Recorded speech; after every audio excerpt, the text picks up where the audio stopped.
everyone, I'm Jennifer. I'm May. We are going to tell you something important about course enrollment, school facilities, and useful information, which will help your life go much more smoothly. So let's get started then. First, course enrollment. Is there any limits on the number of the credits for exchange students? There is no maximum or minimum number of credits for exchange students. And also, please remember that the drop and add periods start from September 11 to September 18. During this period, you can add any courses as long as you register online and the class is not yet full and has no restriction. So, can exchange students take the class if they are full or with restrictions? Yes, if you want to take these classes, attend the first class with the RM form and get it signed by the professors, then submit it to the respective department office and they will add a course for you. RM form? What's that? The RM form is the registration manual form which is enclosed in your package. The RM form need to be submitted before September 26. To drop courses, either if you are already in the course or on the waiting list, remember to delete them from the online system before September 18th. And after that day, you'll have to add and drop course manually. To add courses, please submit the RM form to the department office by September 26. To drop courses, you have to print out the drop form online, obtain professor's signature, and turn it into the registration office in administration building by September 26. Please take note that there is limited numbers of manually added or dropped courses. The steps are enclosed in your package. Wow, manually dropping courses is so complicated. Yeah, that's why we strongly suggest students to drop courses before the online system closes. It is better you complete the whole process as early as possible. And after all your courses are added, you may wonder where your classes are held.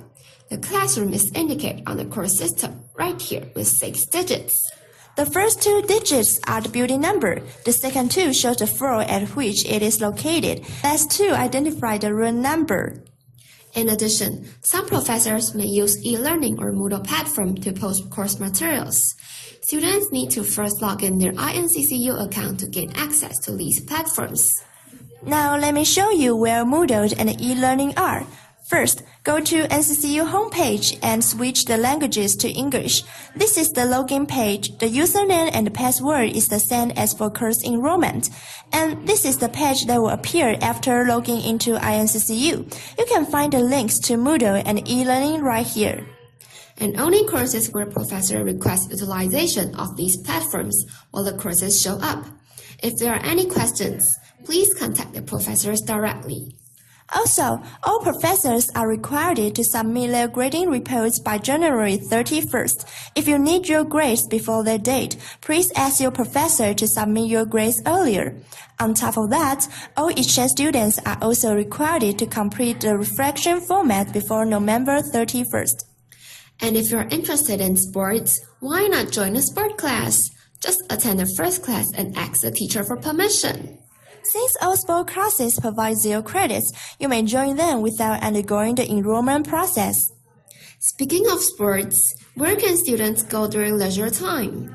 Let me introduce some facilities that students can utilize during your stay here. First, the swimming hall. On the first floor is the swimming pool. On the second floor is the gym and the spring studio. And there are several passes for different durations. You can find them in the handout. In addition, there are uphill and downhill tennis courts. The uphill one is open to the public at certain times, while the downhill one is exclusive to the members. And as for opening hours and close days for each facilities, please refer to the handout. And next, the health check. It's required for all new students. The health check examination date is September 2nd from 1:30 p.m. to 4 p.m. at Information Building. Remember to bring all the things you may need. What if I'm not able to make on that day?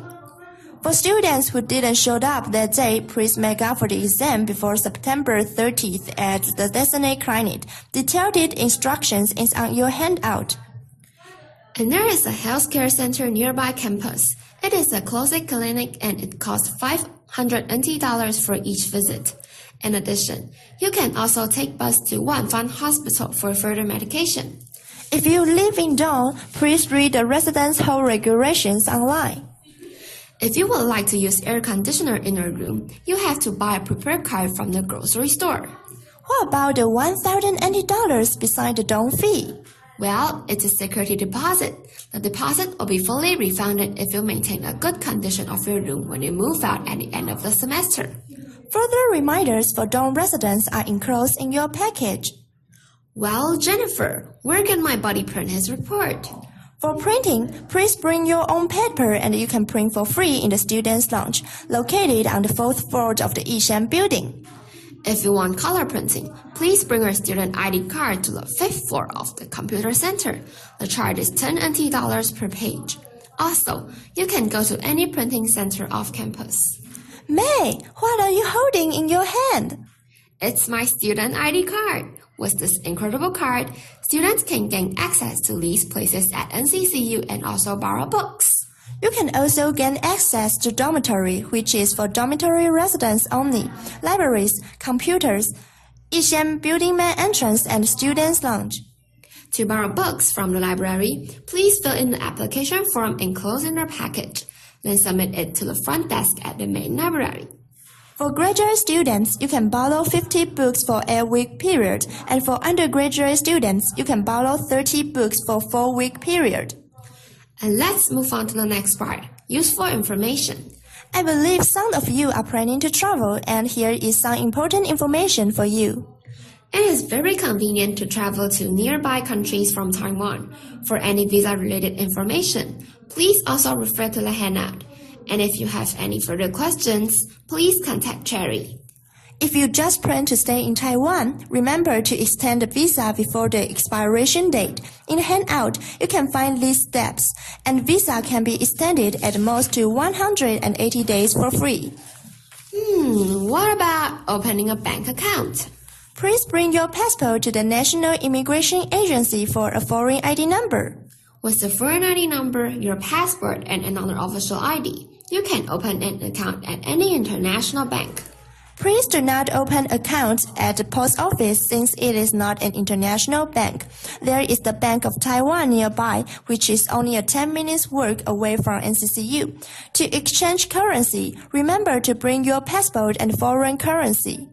Moreover, for SIM cards in Taiwan, bring your passport and another official ID to any telecommunication store or 7-Eleven to get a SIM card with cell phone number. By the way, May, do you know where my buddy can pick up packages from her family? For mail-in packages, friends and family can send to OIP or iHouse directly if you are an iHouse resident. And here are the address. For dormitory residents, it is suggested you provide the address of OIP as it is more secure than sending to the dormitory. Jennifer, now I have a question. What's the registration fee? The registration fee of $126 NT is required for all students. NCCU will purchase a basic student's insurance which covers for residents only. For dorm residents, you also need to pay the dorm fee and deposit.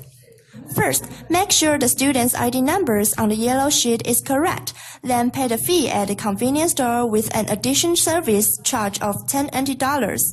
And the fee can also be paid at the NCCU First Bank counter at the 5th floor of the administration building. Please know that the payment date is September 15th.